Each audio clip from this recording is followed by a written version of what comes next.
morning, everyone. This is the Thinking Watermill Society feature on African fashion designers, focusing on ethical and sustainable fashion.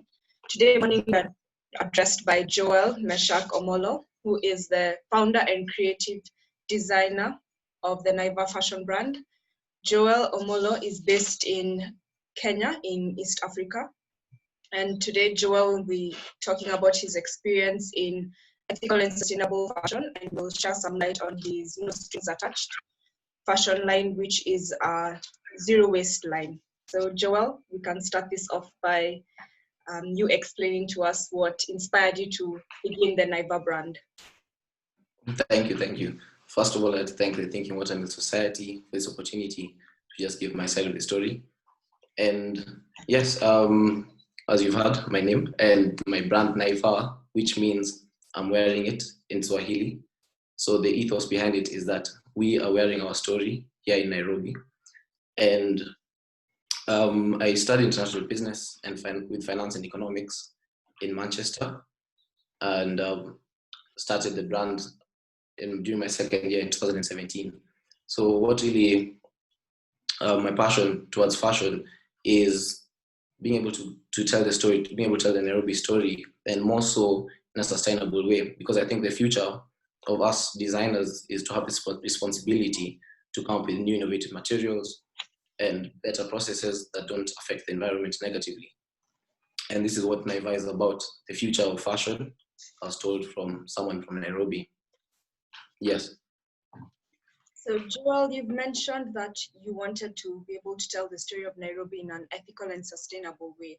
So this is the opportunity which I'll take to ask you, what does ethical and sustainable fashion mean to you? And perhaps you can share some light on your no strings attached zero waste line.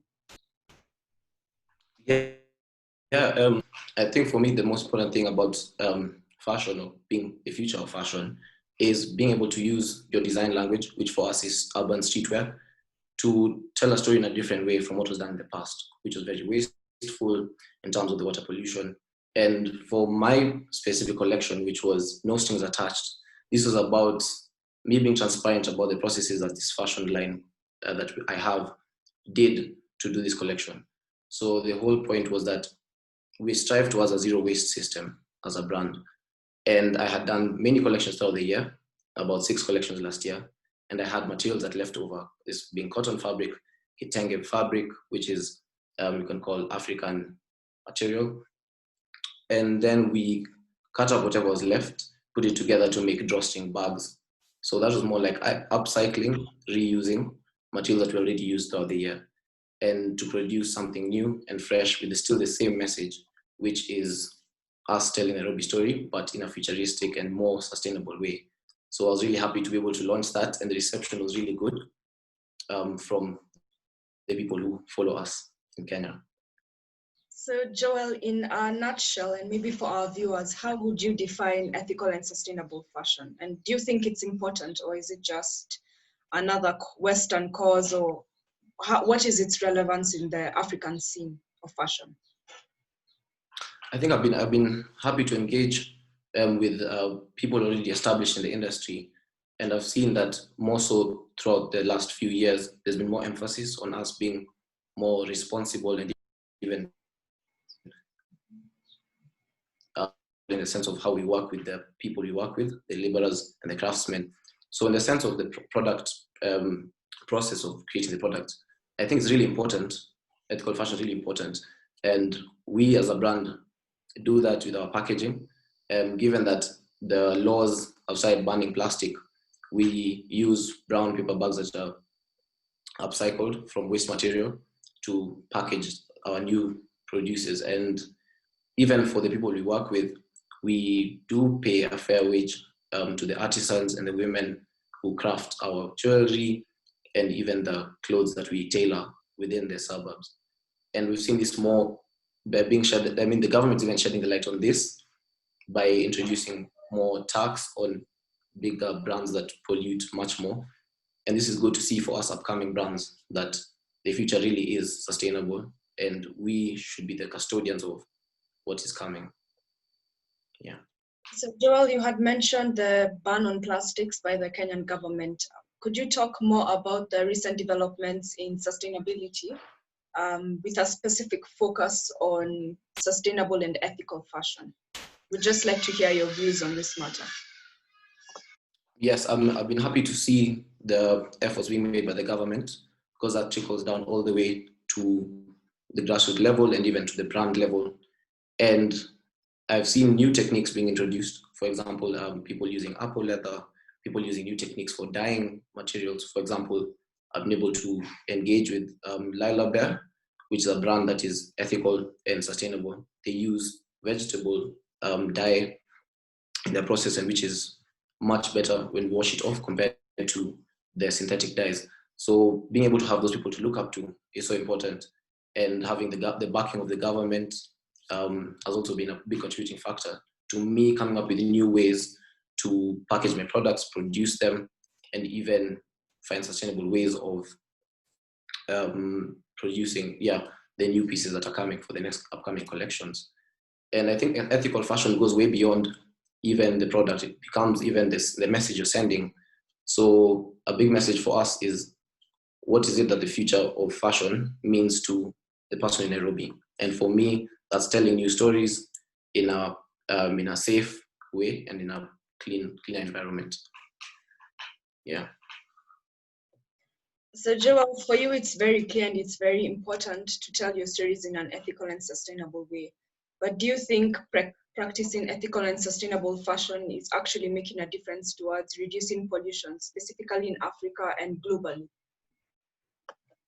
Yes, I think the efforts that have been made to reduce the carbon footprint for both large organizations and medium-sized corporations has been felt, especially in the last 2 years or 3 years. We've seen Rwanda completely ban plastics. We've seen Kenya completely ban plastics, which almost forces you to innovate and think of, what can I do to not only send a good message, but also package my products properly. And for us moving forward, I think more effort can be made, although we have started on the right foot, more effort can be made to not only ethically be able to give back to the people who are doing all this work, but also to be more stringent on the taxes for pollution, and even the materials that are used, especially phasing out synthetic cotton and going more towards organic cotton, which is being done brilliantly in Uganda and Tanzania. So I think Kenya can really take a leaf from that and be a bit more intentional about it in the next years to come. And I'd want to be a part of that as well. So Joel, in your no strings attached zero waste line, what sort of materials did you use? Did you have a focus on sustainability? Perhaps did you replace some materials which aren't highly degradable to those which are degradable? Perhaps you could elaborate on this. Thank you. The main goal for the no strings attached was really to reuse materials that were previously used. So yes, we did use cotton fabric, synthetic cotton that is, and we still managed to upcycle brass material, especially for the buckles, for the bags. But the most important thing was for us to not just look at the material that we hadn't used and dispose of it, but really think of a way of bringing it back in a new way, but still functional. So really our focus was on upcycling and reusing. And I feel like with that, it was a really small scale, only 12-piece collection, but the people who did get to engage with the products were happy with the quality and the fact that it was reused material. So Joel, as a young designer, do you consider the type of materials and their sustainability and the release of toxins when you're buying materials or when you're shopping for materials? Is this a consideration you make? And I must say, it's become more apparent to me in the as I grew as a designer. In the beginning, it was more about just sending me a message, regardless of the material I was using. But I'm starting to learn that it's important for us to be responsible in what materials we use, considering that eventually these materials might be wasted or thrown away. So it being released into the environment needs to also be part of the process that you think about in your design thinking. So in that sense, I could say I've made progress by using, for the leather collection I used offcuts that had previously not been used by bigger corporations to create new bags. That way they're not being wasted. And even for the jewelry I use, the jewelry is upcycled from previously waste brass material. So these are the small movements that within the scale that I can do it, that I've tried to make towards using better materials or towards reusing previously wasted materials. But in the future, with hopefully a bigger budget or even more research going into the materials, I'd want to use organic cotton for my shirts, for my hoodies, and it just feels better and even generally helps the cause. Yeah. Thank you. So Joel, Kenya has a very booming local craftsman and womanship industry. How would you say you interact with these local craftsmen and women, and how do you incorporate them into your collection or work with them, or do you think about issues like empowerment of women? How does the Naiva brand deal with this issue? Yeah, I think a very big part of what Naiva is about is that everything is made in Nairobi. So part of me telling the story of Nairobi is shining the light on these artisans and really talented tailors and craftswomen who are from Nairobi, and or rather who produce in Nairobi. So I've been able to engage with ladies who come to Maasai Market. So we have what is called Maasai Market, which is a collective for young artisans, young and old artisans, women and men, who are given opportunity to showcase their products in malls. So this is them being empowered to produce and even show their work on a platform that they may not have been able to by themselves. So through this platform, I got to engage with them, and they have really good work, and being able to really show their work when I do my fashion shows and really shine the light on the fact that they did the work.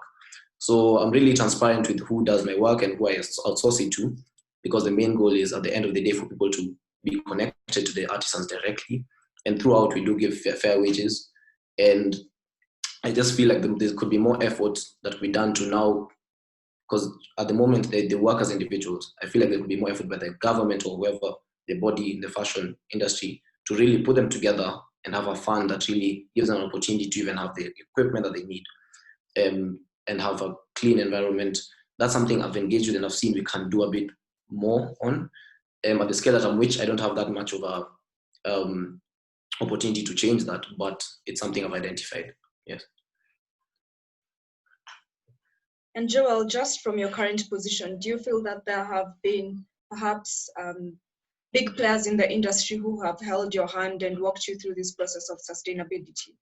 Would you like to give any credit to anyone or to introduce us to any brands or organizations who have helped you in this ethical and sustainable journey? Yes, actually, a very big part of us moving forward is really seeing what has already been done in the past. And I've engaged with brands like Kangaroo, who use organic cotton that they even grow themselves on their farm. I've also engaged with Lila Bear, who uses natural dyes in her process of making the clothes and the garments, which are, I think, is what we should emulate. And even bigger corporations like Ubunifu, who give an opportunity to women and really put them on a platform where they have opportunity to even showcase their work and even get, make their living. So I think that's really inspired me in the future to not only have an ethical production facility where people are being paid fair wages, but also have better processes and use better material and share and move away from the synthetic cotton and metals that are harmful. Yes. So Joel, you've recently premiered your Chocolaty line, which also deals with the human aspects and the interface between human life and fashion. What more can you tell us about this collection? Yes. Recently, I felt like as I continue my journey as a designer, I found this strong conviction to tell personal stories through the work that we produce, through the hoodies we make, the jewelry we make, the earrings. So specifically for Chocolaty, we used hoodies and also earrings made of formica, which is a really green material and has a small carbon footprint. So for the hoodies, the message really was to shine the light on the fact that colorism is still an aspect in the entertainment industry, in the fashion industry. When it comes to choosing models, you find the ones with fairer skin are favored over the ones with darker skin. Obviously, the conversation has started going and it's changing. But as a young brand, I felt like it was an opportunity for me to speak and really talk about something that's real and going on in the society. So the reception was amazing. People are really recognized and happy that I was able to tell that story through the work. And we look to even do more such collections in the future. Okay, yes, would all advise all our viewers to go and check out that new collection, which is making ripples on social media. So Joel, in wrapping up, I'd like to ask you, what are your final thoughts on the future of sustainable fashion, especially in Africa and even in Western states, in the rest of the world?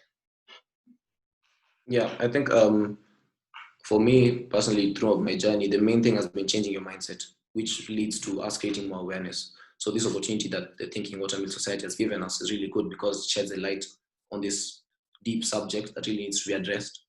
So that's the biggest goal: create awareness in Africa, create awareness that people in Africa are doing it, because we are, the future of the generations, and we shouldn't look down upon ourselves and say, oh no, in Africa can't really, come up with the new things, but really create awareness and even emulate brands that are already doing it. So for me, a young and upcoming brand, I think for me the future means, how can I learn from these processes of using vegetable dye? How can I learn how to do the organic cotton, And within your small scale, you can really make a big difference when it comes to paying fair wages to your workers. And as for the government, I think we're already making moves towards the right direction, with them shining the light on the Kenyan industry and introducing us wearing an African wear on Fridays. That's good. That's as much as we can ask for as young designers, is that people really keep talking about it. Let's keep talking about Kenyan fashion. Let's keep talking about sustainability. Let's keep talking about the innovative materials, and let's actually do what we talk about, yeah. Okay, so this brings us to the close of the interview. As the Thinking Watermill Society, would like to thank you for your thoughts and your time all the way from Nairobi, Kenya. We really appreciate learning about sustainable and ethical fashion from you, and we hope to see you in the future. Good luck and thank you. Yeah, thanks a lot.